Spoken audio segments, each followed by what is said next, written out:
My son called me on a cold afternoon. He went straight to the point. This Christmas, he didn't want me to come, not because of distance, but because I embarrassed him. I smiled. I answered with one word. Okay. 30 years drifting at sea. I thought I was building a family. Turns out I was only building a support system. When I hung up, I understood the bitterest paradox of all. I lost the right to be a father at the exact moment I still had enough money to buy something else. Before I go on with this story, if you're listening at home in your car or during a quiet night somewhere, leave a comment and tell me where you're listening from. And don't forget to hit subscribe. Now, let me tell you what happened right after that call.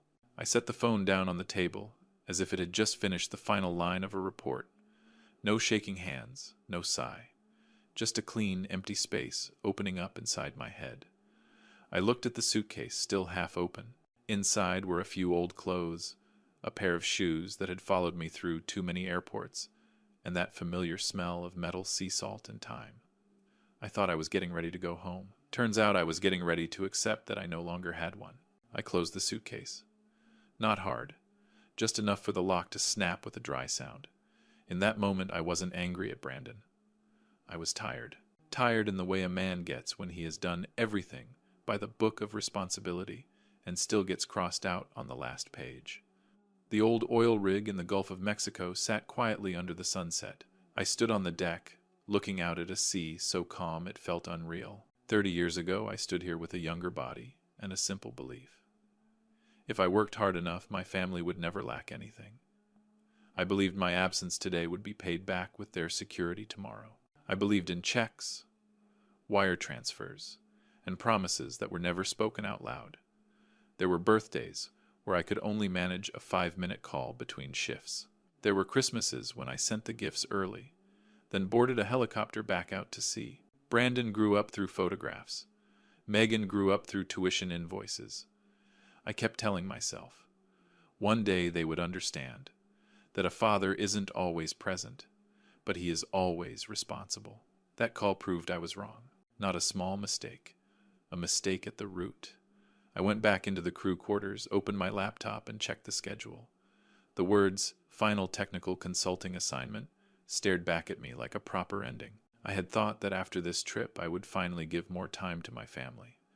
But my family had just decided to save me the effort. I sat down and poured myself a glass of water, not whiskey. I wanted my head clear enough to remember everything exactly as it was. And once I started remembering, the pieces began to fall into place on their own. Brandon said he needed personal space. I knew that tone. The voice of someone trying to keep things looking neat. I remembered hearing that same voice when he explained why he needed more money for a down payment on a place in New York. I remembered Chloe standing behind him, silent but nodding at all the right moments. That night I opened my email. I wasn't looking for anything specific, just rereading old messages. Quick thank yous. Polite. All sounding the same. Thanks, Dad. Everything's handled. Don't worry. I realized I had never once received a message asking, "Dad, are you okay?" One email from an acquaintance in real estate accidentally filled in what Brandon never said. A Christmas event was being planned. Not a family dinner. A launch party. A place where Brandon needed to appear successful, untethered from the past, and without the image of a father who once stood in ocean wind and the smell of oil. When I understood that, I didn't feel angry. I felt something colder. A simple truth. I wasn't invited because I didn't fit the picture my son was trying to hang on the wall. I looked at myself in the mirror. Gray hair, weathered skin, eyes that no longer looked eager. I had believed those marks were badges of sacrifice. To Brandon, they were probably something to be hidden. That night, I didn't go to sleep right away. I sat there running numbers in my head. The habit of an engineer. 30 years. 12 months each year. Regular transfers. Guarantees. Signatures I placed without reading too closely, because I trusted who was receiving them. I asked myself what I had actually taught my children. Had I taught them that family is a steady cash flow, that presence can be replaced by an on-time transfer? When that question surfaced, I knew I couldn't keep pretending. I couldn't keep playing the silent father, and I couldn't explode like a stranger either. I needed to look straight at the system I had built with my own hands. The next morning, I called Silas. No small talk. I told him I needed to know exactly where I stood. His voice dropped as if he had been waiting for this call for a long time. We agreed to meet, not to complain, but to take inventory. Before leaving the rig, I stood on the deck a little longer. The sea was still calm, but inside me, something had closed. Not the door to anger, the door to illusion. I understood that from the moment I said, "Okay," everything had already started moving. And this time, I would not stand on the sidelines and watch. The meeting with Silas took place in a small office, yellow light, the smell of old paper. He didn't ask if I was okay. We've known each other long enough to skip the polite questions. I set my hat on the table and sat up straight, the way you do when you're about to hear the results of a test you've suspected for a long time. Silas opened the files. Not one folder, several. He lined them up neatly, almost coldly. I looked at the numbers before I looked at the names. Old professional habit. And the numbers spoke clearly. I wasn't just providing support. I was running a system. The townhouse in New York was in my name. Megan's apartment loan in Chicago was backed by my assets. Her graduate tuition was paid on a fixed schedule, like a salary. Chloe's credit card limit was higher than anything I ever allowed myself when I was still working. Small expenses, adding up into something heavy. I had never seen the full picture. I just signed. Because I trusted. Silas stopped at a summary page. He spoke slowly as if to let me keep up. I didn't need him to. I had been keeping up for years. This was just the first time I looked straight at it. I asked one question. If I stop, what happens? Silas didn't answer right away. He understood that this wasn't only a financial question. I left the office with a strange feeling. Not relief. Clarity. And when things are clear, you lose your excuses for lying to yourself. I flew to New York in silence. No warning. No visits. I rented a small hotel room across the street from Brandon's townhouse. In the mornings, I sat at the corner cafe, ordered a hot black coffee, and watched. I was used to observing systems from a distance. It turned out my family was one, too. Cars came and went. Delivery workers carried in large boxes wrapped in glossy paper. I recognized the gifts I had sent early. I remembered choosing them carefully. Not because they were expensive, but because I thought they fit. I watched a housekeeper carry a few boxes out back. Minutes later, they sat neatly in the trash. Unopened. No anger. Just confirmation. That afternoon, I saw Brandon step outside, laughing into his phone. He looked exactly like the image he was selling. Chloe followed behind, checking her bag, adjusting her coat. Neither of them looked toward the cafe. I didn't expect them to. I didn't need to be seen. I just needed to see. That night back in my room, I didn't turn on the television. I opened my notebook. I wrote down what needed to be done, one line at a time. No emotion. Like planning maintenance for a structure that had been neglected too long. I called Silas. This time, I was clear. Not a temporary pause. A cut in supply. Orderly, time-bound, with proper legal notice. Silas wasn't surprised. He only asked if I was ready for the consequences. I told him I had been living with them for years, just under a different name. I stayed in New York for the next few days, but lived like an outsider. I walked cold streets, looked up at lit windows. I thought about the winters I wasn't there. I wondered if my presence back then would have changed anything. The answer didn't matter anymore. What mattered was that I could no longer replace presence with money. Silas sent me the draft notices. Transfers suspended. Ownership reviewed. Requests for clarification on asset use. I read every word, barely changed a thing. It was all correct. So correct, it didn't need explanation. One morning, I returned to the cafe. The townhouse was still there, polished and discreet. I knew inside they had no idea what was coming. I felt no satisfaction in that. I only noticed my heartbeat was steadier. That afternoon, the first email came from Chloe. No greeting, just a short question about a delayed payment. I didn't reply. I let Silas handle it. By the book. Everything needed to be put back in its proper place. That night, I stood in front of the mirror in my hotel room. I didn't see an abandoned father. I saw a man who had finally stopped fixing damage he didn't cause. I understood that ingratitude doesn't appear overnight. It grows in an environment fed by convenience. When I turned off the lights, my phone vibrated. A missed call from Brandon. I didn't answer. Not out of spite, but because I had chosen a different way to speak, through action. Outside, the city kept making noise. Inside me, a curtain had just been pulled back, not to expose them, but to let me see myself more clearly than ever before. And once the truth was visible, I knew the next part would not be quiet. The next morning I woke up very early. The city hadn't found its noise yet. I brewed coffee with the small machine in the room, stood there watching the steam rise, and thought about the systems I used to oversee. When a valve is shut, pressure doesn't disappear. It just finds another way out. My family was no different. By noon, the effects started to show. I didn't have to guess. The phone spoke for itself. Not a call this time. Notifications.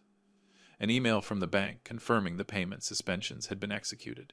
A message from Silas. Completed. I stared at that word for a long time. Not because I was worried, because I knew from here on out none of this would stay within the reach of my emotions. By afternoon, the phone kept vibrating. I didn't answer. I placed it face down on the table. The vibrations still traveled through the wood. Steady, urgent. I let them run their course like an alarm on an oil rig during a malfunction. My job wasn't to chase the noise. My job was to make sure the procedure was correct. Eventually, I picked up. Not out of softness, but because I needed to hear how the system reacted. Chloe's voice came first. Hi. Rushed. She talked about a store, about a card that no longer worked, about embarrassment. No greeting. No question about whether I was okay. I listened without interrupting. When she stopped, I said that all financial matters should now be handled through legal counsel. Then I hung up. Less than 5 minutes later, Megan called. Her voice was different. Not angry. Panicked. She talked about her car not starting, about overdue notices. I listened and remembered the day I signed that lease, thinking at least she would have safe transportation. I told her briefly that those matters were no longer mine to handle. She went quiet. It was the first time I had ever heard that kind of silence from my child. That evening, Brandon called. This time I answered. His voice was no longer controlled. He asked what I was doing. He talked about family, responsibility, about how I couldn't abandon them like this. I let him talk. When he asked if I was listening, I told him I was hearing him very clearly. I said I wasn't abandoning anyone. I was simply stepping out of the role they had assigned me. The call didn't end well. I wasn't surprised. I poured myself a small glass of bourbon. Not much. Just enough to warm my throat. I sat by the window, looking at the Christmas lights strung along the street. Christmas was getting close, and for the first time in many years, I didn't have to plan gifts or transfers. The feeling was both empty and light. The next day, Silas sent another update. Legal notices had been delivered. Clear timelines. No exceptions. I read everything carefully. All of it was by the book. I didn't see myself as punishing anyone. I was returning things to their proper names. The phone buzzed again. This time, a text. Brandon wrote more than usual. He said I was tearing the family apart, that his kids wouldn't understand what was happening. At the end, he mentioned my grandchildren, said that if I didn't change, I wouldn't get to see them anymore. I read that part twice. Not because it hurt, because I saw it clearly. That was the last leverage he had. I didn't respond right away. I put on my coat and went out for a walk. The air was cold, but my head was clear. I thought about the times I wasn't there when Brandon was young. I had believed I was making up for it in other ways. Now I understood. Some absences can't be filled with anything. When I got back to the room, I sent Silas a short message. Log all contact. Then I replied to Brandon. I said I would not negotiate using children's emotions. I said if he wanted to talk, we would talk like adults, with lawyers present. Nothing more. That night I slept deeply. No dreams. In the morning I woke up with a strange feeling. Quiet. Not because everything was finished, but because I no longer had to react. I was acting. The calls slowed, then returned in a different form. No more shouting. Questions. Confusion. I didn't interfere. I let things run on their own momentum. When the supply is cut, those who depend on it are forced to face reality. That afternoon, a short message came from Silas. They want to meet. I stared at the words for a long time. I knew this moment would come. Not because they wanted me, because they needed me.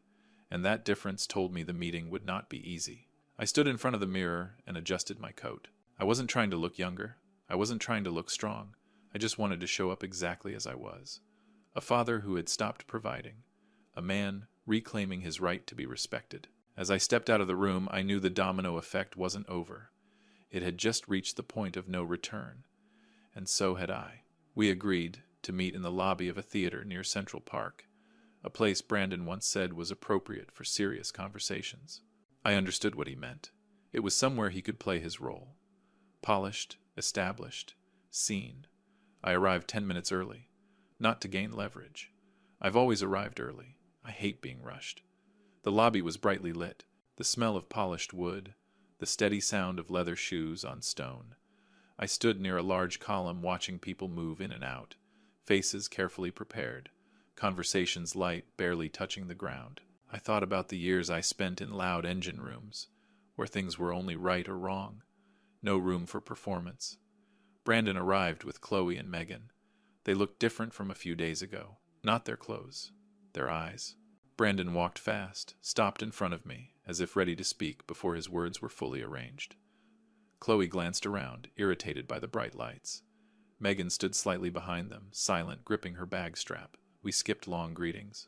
Brandon spoke first. He talked about misunderstandings, pressure, about how I had overreacted. I listened without interrupting. I've learned that when you let people talk, they usually reveal more than they intend. Chloe cut in.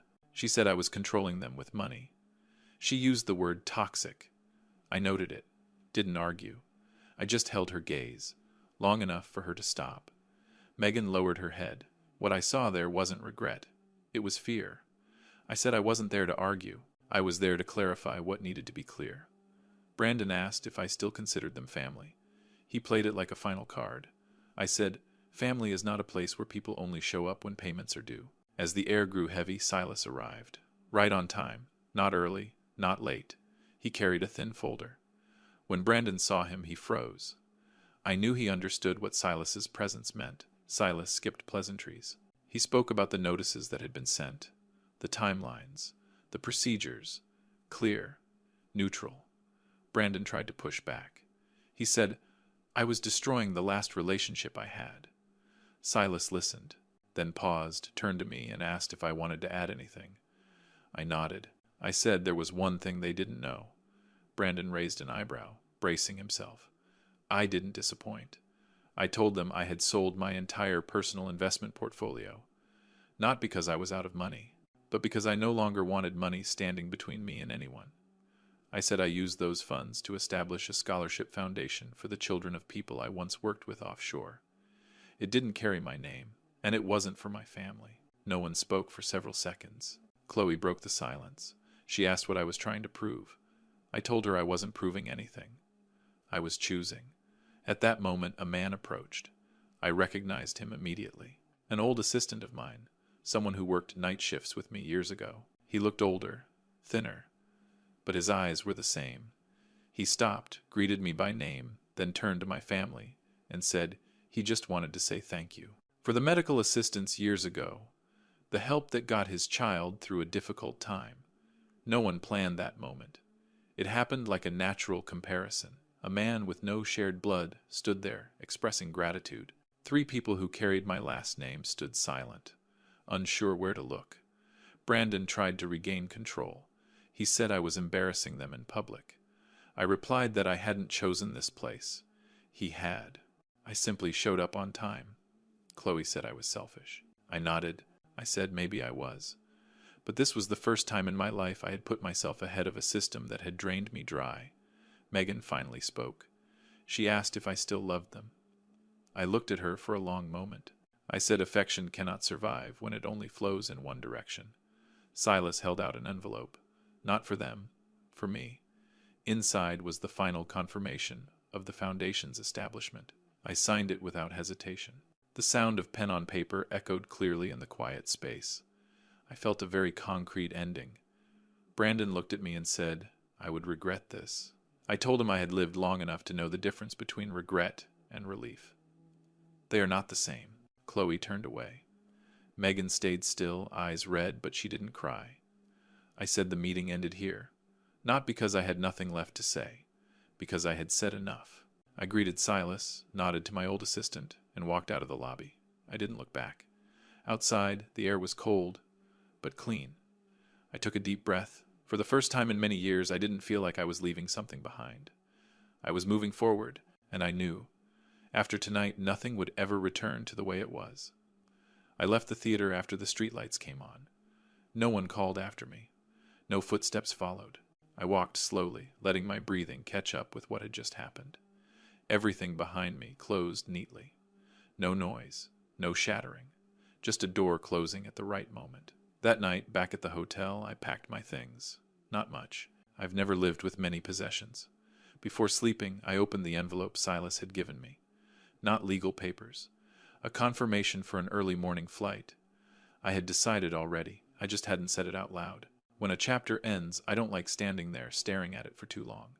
The next morning I left New York while the sky was still gray with fog. On the plane, I looked at the rows of occupied seats and thought about all the years I flew back and forth for work. This time was different. I wasn't chasing deadlines. I wasn't carrying any responsibility except myself. That feeling didn't make me younger. It made me stand straighter. I arrived in the Gulf of Mexico in the afternoon. The sea hadn't changed much. The same familiar salt in the air. The same steady wind. I stepped onto the ship that had been waiting. Not a glossy yacht. Just a vessel solid enough to go far. I chose it for a simple reason. I trust things that work quietly, without showing off. When the ship left the dock, I stood at the bow and watched the land pull away. I didn't feel like I was running away. I had stayed long enough to say what needed to be said. Behind me, there were no more urgent calls. I had blocked the numbers. Not to punish anyone, to create the silence we all needed. On the first night aboard, I sat alone and opened a new notebook. The first page was blank. I wrote the title, First Day of My Life. Not because I was starting from zero, but because for the first time I was living without compensating for old choices. The days that followed moved slowly. I woke early, drank coffee, watched the sea change color with the light. I talked with the crew. Short conversations. Direct. No detours. I noticed I smiled more easily. Not because I was happy. Because I wasn't tense anymore. One morning, an email arrived from Silas. Brief. The scholarship fund had received its first applications. Some familiar last names. Children of people I once worked with offshore. I read every line carefully. Not with pride, but to make sure the money was exactly where it belonged. I replied with one word. Good. A few days later, I turned my phone back on for the first time since blocking the numbers. Not to call anyone, just to check the time. There was an email from Megan. Short. No request for money. She wrote that she had found a part-time job, that she understood things wouldn't go back to how they were, but she wanted to learn how to stand on her own. She ended with a small question. When would I be free to talk? If I wanted to. I didn't reply right away. I didn't need to decide immediately. But I didn't delete the email either. I left it there, like a door not fully locked. I understood then that a good ending isn't everyone returning to the old shape. It's each person learning how to move forward in their own direction, without pulling someone else down with them. That afternoon I wrote again. I wrote about my mistakes, not to blame myself, but to remember. I wrote that long-term financial support can distort relationships, that family bonds need boundaries to survive. I wrote like an engineer, clear bullet points, but between those lines I wrote a few very human sentences, that I miss children's laughter, that I hope one day I can see my grandchildren again, without having to sign any more paperwork. When the sun went down, the sea darkened. I stood up and walked the length of the ship. My body isn't quick anymore, but I feel more solid. I no longer have a role to perform, no image to protect. I am a man who has completed his part and is learning how to live the rest. On the final night of that first journey, I sat on deck, listening to the steady rhythm of the waves. I thought about what I had said in the theater, about a decaying structure. I realized not everything that collapses is a failure. Some things must be carefully dismantled, so they don't crush what's still alive. I closed the notebook. The sea air was cool. I don't know what the future will bring. And for the first time, that feels okay. The end of this story isn't separation, it's reordering. And in that new order, I found something simple but solid. Peace. That comes from living truthfully, even if it comes late. If you've listened this far, you probably understand what it feels like to learn how to let go in order to keep yourself. If this story made you think, please like, subscribe, and share, so honest family stories like this can reach more people. Thank you for staying until the final moment. Your presence is the reason these stories are told.